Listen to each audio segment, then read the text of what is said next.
All right.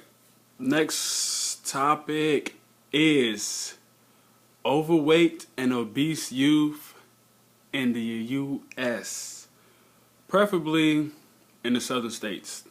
Now, throughout grad school, I had to write some papers.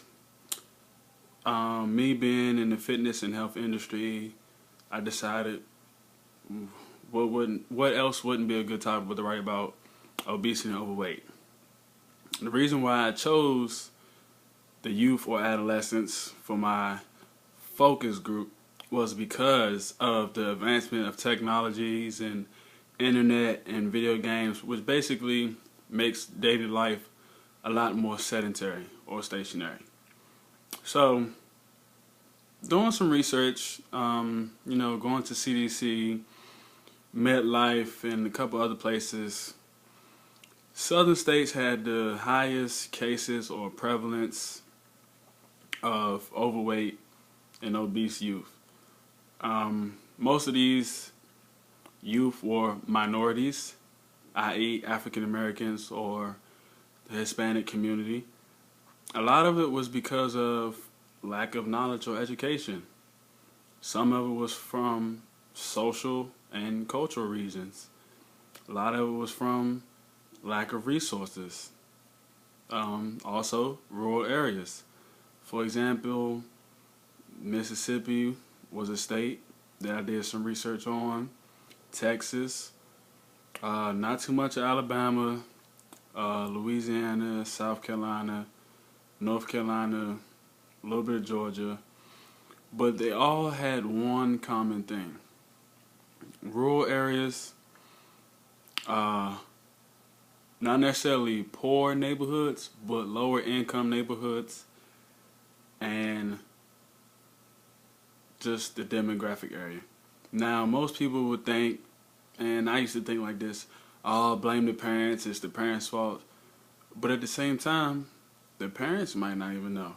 So if the parents know, how do you expect the kids to know?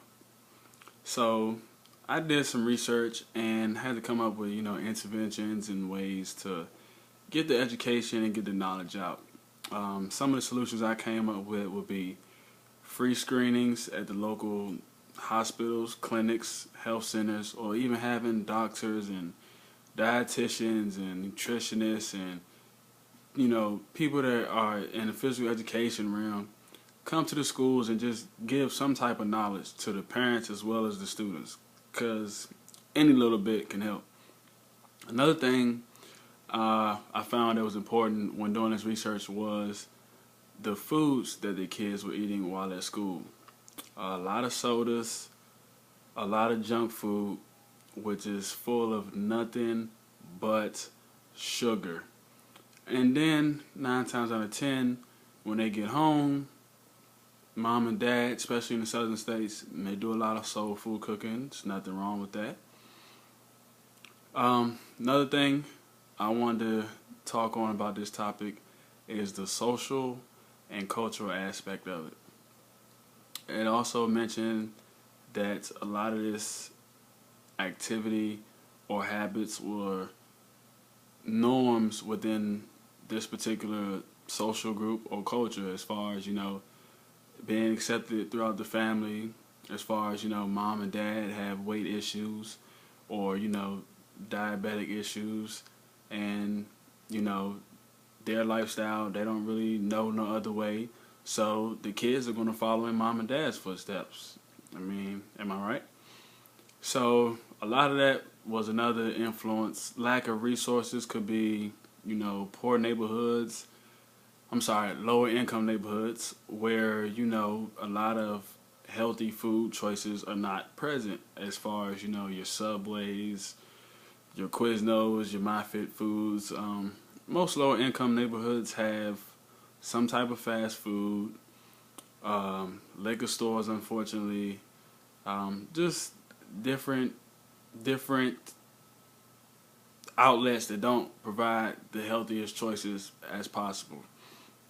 So that's where the lack of resources comes in. I talked briefly on lack of education.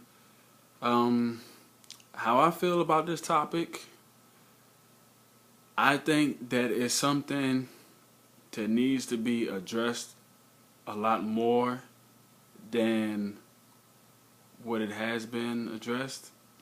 I know me personally, I spoke to fellow Prairie View students as well as professors on this particular topic, but I would like to take it to a broader scale as far as going out to different, high schools and middle schools in the Houston area and just getting this information out, whether it be to teachers, to the kids, to the parents, doesn't matter.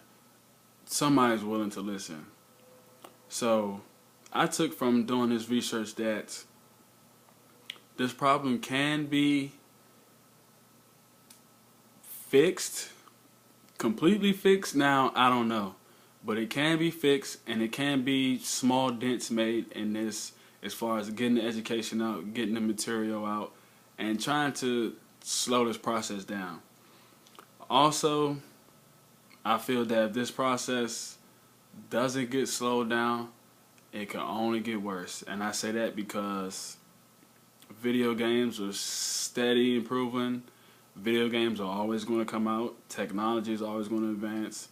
And kids, frankly, just don't go outside and play no more. I remember growing up, I would be outside all day on my bike for 6 to 8 hours and wouldn't care if it was hot, cold, it didn't matter. Now you don't see too many kids outside.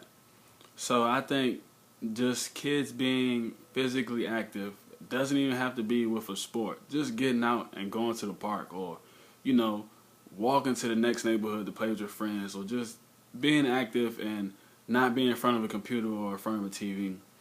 Now, the parents' role in this, they can also read up and seek help as well. I always say, if you don't know, ask somebody. There's plenty of resources out there. Just go to Google. Google, you can type in anything, how to tie your shoe. I'm sure it has something on there that'll show you how to tie your shoe. So you just have to find outlets and use them. Me, as a health and human performance undergrad major and a PE and health master's degree pursuer, I take this topic personally because I am a minority. I have a grandmother who has high blood pressure. My mom is diabetic. I have some relatives in my immediate family that either have high blood pressure, or high cholesterol. And the main thing with all of them is what they eat. If you just watch what you eat and stay active, you will be fine. You won't be A-okay, but you'll be a lot better than where you are now. Now, I'm not talking down on any of my family or relatives or anything, but I'm just saying, get up, get active, and watch what you eat. Watch what you eat. You don't have to join a gym, but there's plenty of sidewalks and streets that are free. They don't charge any monthly fee, and use them. I mean, you would rather pay $400 or $500 for a hospital bill or get up and walk 3 to 4 times a week, which may end up saving your life. So that's something to think about. Until next time, thank you all for listening.